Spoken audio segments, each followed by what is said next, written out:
Okay, 1, 2. Yes. Works well. A bit too well. Okay, people, it's been a long day. Everybody's a bit tired, but I think you can take one more session, right?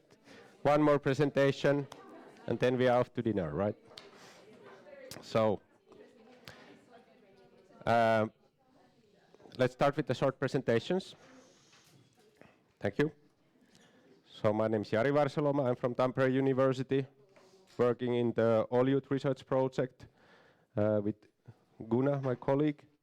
And my background is in human technology interaction, in the interaction technology field, and mainly focusing for how to, for example, design products in human-centered way, and also how to use user experience research, for example. I will tell a little bit more tomorrow when I present the Digirati platform. And then Guna, tell about yourself a little bit. Yeah, good afternoon.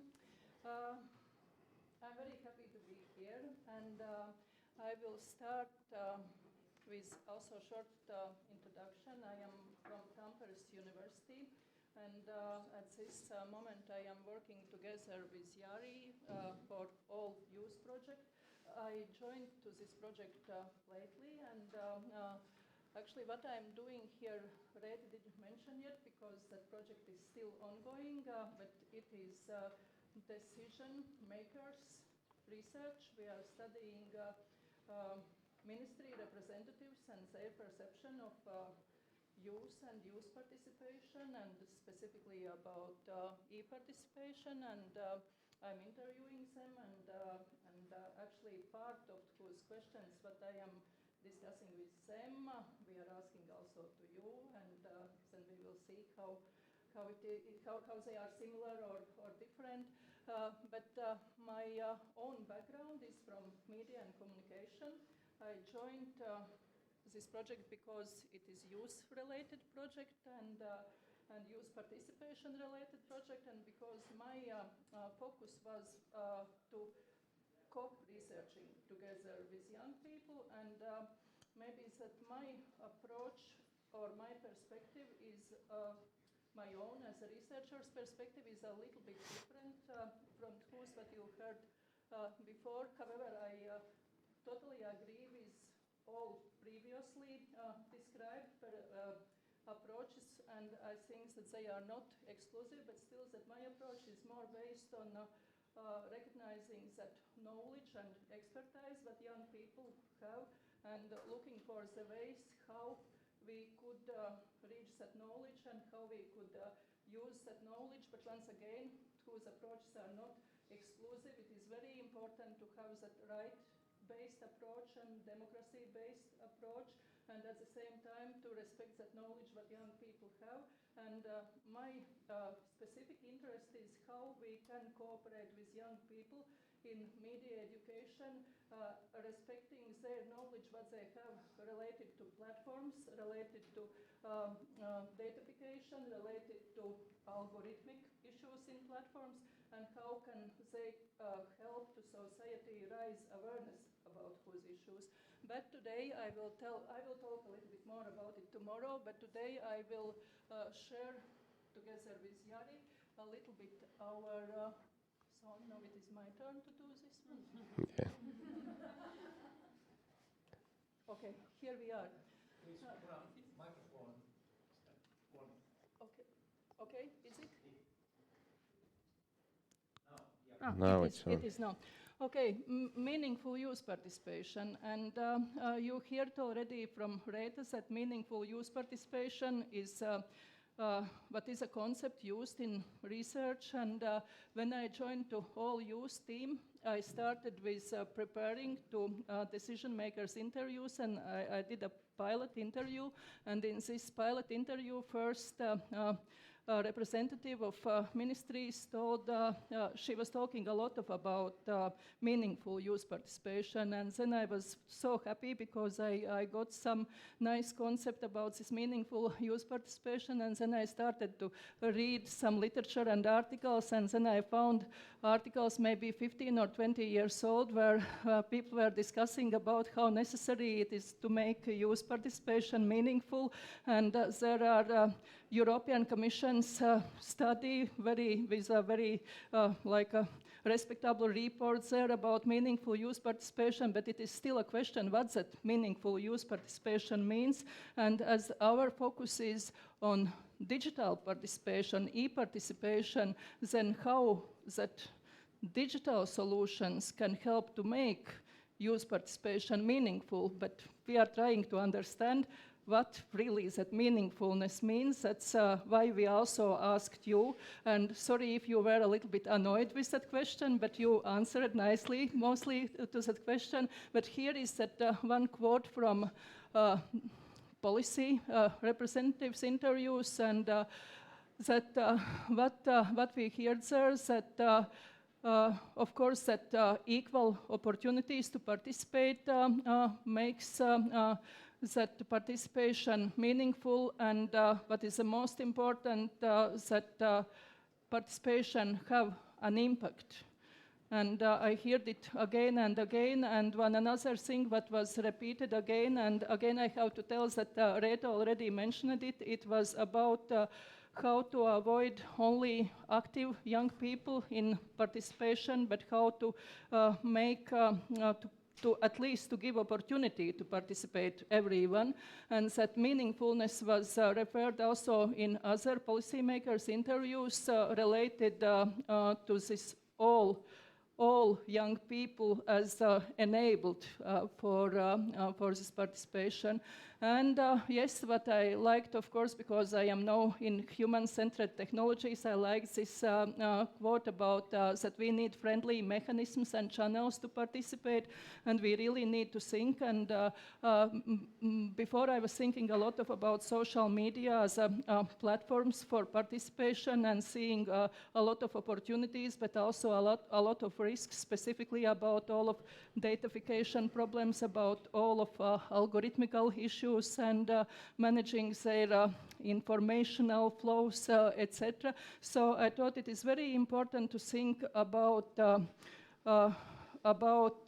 society-related solutions versus profit-related solutions, because all platforms that are today mostly used for digital participation, they are highly profit-oriented, and nobody knows, or just partly we can know where all of information from our posts are used, and that critical thinking related to that is very important, and it is really necessary to think about society-oriented solutions. And so here are your ideas about what meaningful participation means. I was really very happy to see very life-oriented ideas there, because you are very close to life and you are very close to reality. Then we could get some ideas that are not detached from reality, but rising from reality. And of course, young people are bolder in making decisions, and they have new and fresh ideas, and surely adults doesn't always know, and youngsters are our future generation, and they have their own opinions and want to make themselves heard. I was very happy about whose answers coming from your real experience. We could see that there were some answers like copy-pasted from digital sources, and it is good too, because it helped you to understand what public understanding about it is. But I hope that tomorrow, when we will do together some activities, that you will share everything from your real life, because it is so important to understand that real lives perspective. And we asked you about also digital participation, and we asked what does use e-participation mean for you, and actually it is a concept what we are trying also somehow to define and to understand what it really means, because it is such a wide concept, and we need somehow to ground it, to relate to reality. And here you can see what you are thinking. Yes, they are online platforms, social media, mobile technology, and generally internet. It is all about it. There are different digital platforms, and it is related to democracy, and it is very, very, very important. And actually, what we are doing in our project, we are working with some solution. What Jari will tell you and describe more tomorrow. It is Digirati, which is a solution what I also approached in my research with policymakers, and I can see that some of ministries in Finland already they have used the Digirati, and they are satisfied with what they have, but there are a lot of things to be improved, but still we have something what is working already as an alternative digital tool to social media tools. So that's from me. So now it is your turn. Can switch Yeah. to the next slide. So a little bit about the results from our studies, or our research team studies. Well, we focus on this creating digital tools and exploring the digital possibilities for youth societal participation. So this data is from this assembly study. So it was a gaming event, and I don't have the number here, but I think it was around 100 young people who answered the survey. And we also did an interviews with some of them, but this data is from the survey. And we asked basically, as have been discussed here, about what are the barriers for societal participation. And you can see similar things here as was mentioned before, that the top one is that there is the lack of interest. And the second one is then that young people feel that they don't have enough information available to participate. So this we also aim to highlight in our design of the Digirati platform. And then there's this reluctance or not wanting to. Of course, the next question would be, well, why don't you want to? Why are you reluctant? That wasn't available in the data because it was a survey study. Then there is this fear of conflict. That was very much highlighted, again related to this creating the safe environment for societal discussions. So fear of criticism and aggressive discourse and so on. What can be evident when discussing in social media platforms. 20 people said that no obstacles at all, which was great. And then other topics, hurry, lack of time, age was considered for some people that I'm too young to participate. Why is that? And also nine said that it would not have any effect. I would say that was maybe even a surprisingly low number in this sample, that only 9 people thought that why should I participate, because it doesn't have any impact. But still, it was there. Okay, then others, lack of forms, privacy, and so on. Okay, next slide. Some summary of our study results. This is based on the data we collected in workshops while we were designing the Digirati platform. We conducted many workshops with different youth groups in schools, in the activity groups, and included also these so-called NEET youths that are not in education or employment. And we collected data about what are the youth user needs for different digital democracy services, and we summarized them to these 4 categories. So again, there are some we have discussed today already before. So there are needs related to trust and safety was the first one. So we need to provide a safe environment for young people to discuss and participate without the fear of discrimination. Anonymity was a topic we discussed a lot with young people. Some of them were like really that, yes, of course it should be anonymous. And then there was the other side, okay, if it's anonymous, how can we believe like who is there? It can be some adults just faking to be a young people. So there are 2 sides on that. But still, it weighted more that it should be anonymous because it related much on the safe environment aspect in general. Familiarity was related that people are familiar with the platform. It also relates that it's marketed, or you know that your friends know this platform, so you can participate because you have heard about it. And also trust towards the service, that, okay, who is the provider? If it comes from government, do you trust it? I guess there are cultural differences already. We have discussed that also today. Okay, then motivation to participate. The topic needs to be interesting for young people. Competition could be one way to motivate. We discussed a lot about this kind of, how many of you have heard about gamification? Anyone? Yeah, lots of people, great.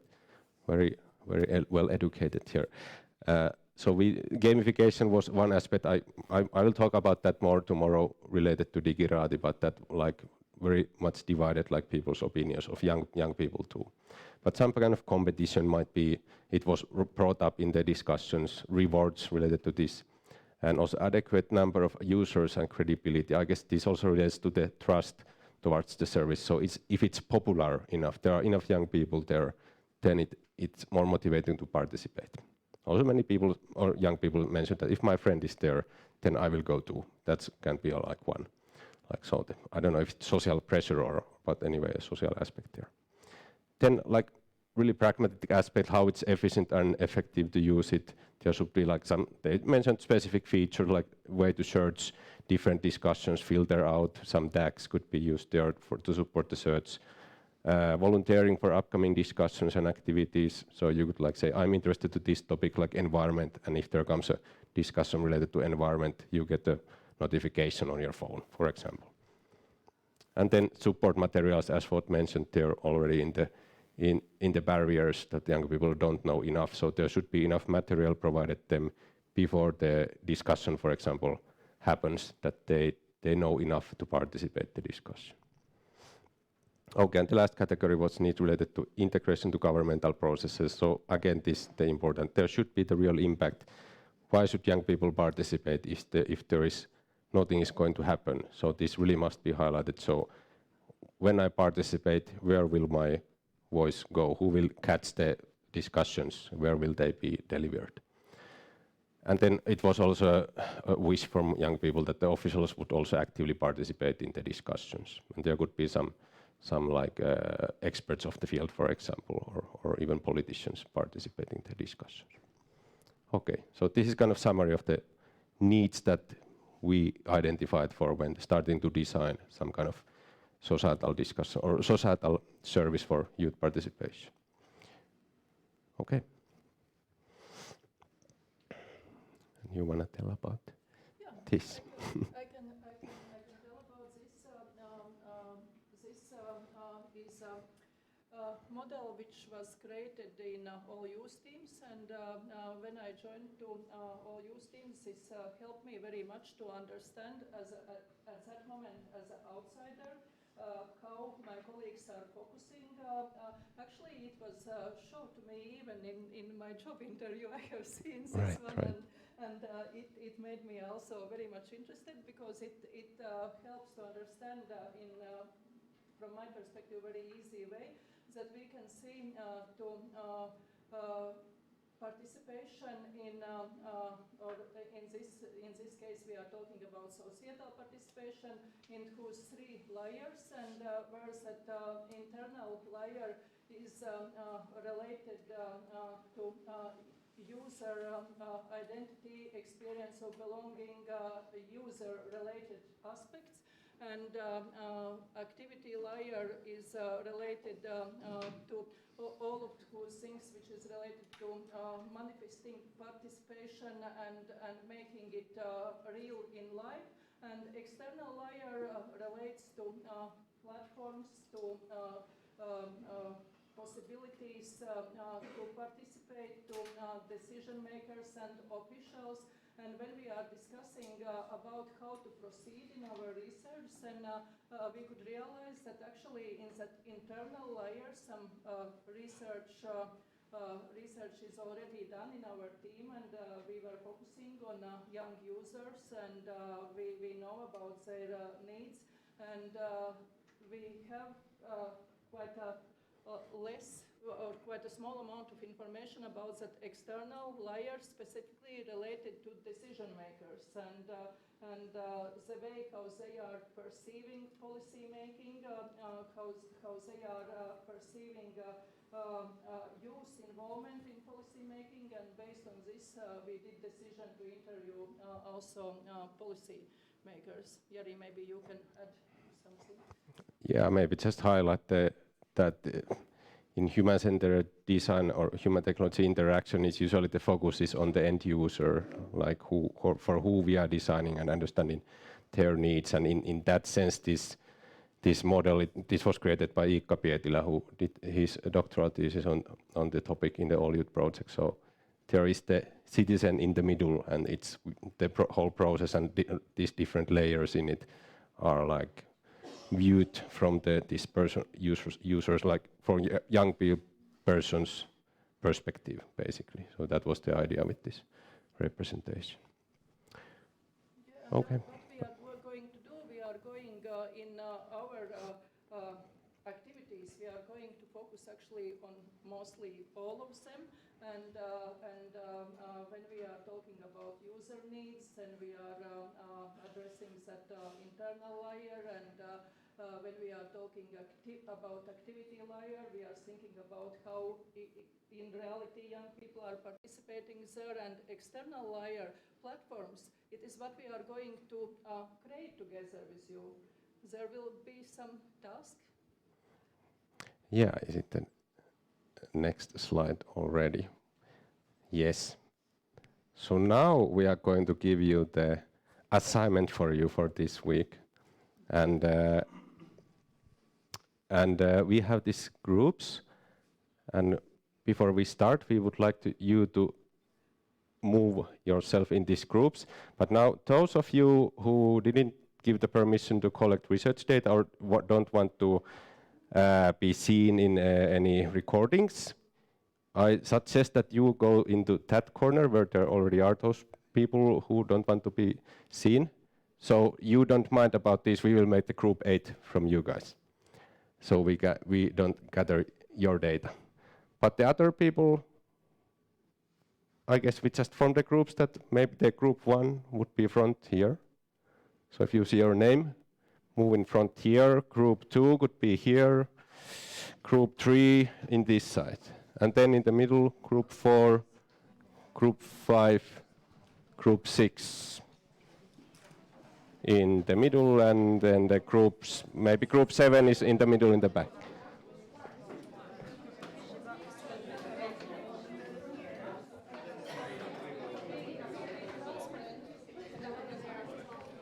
I will tell how.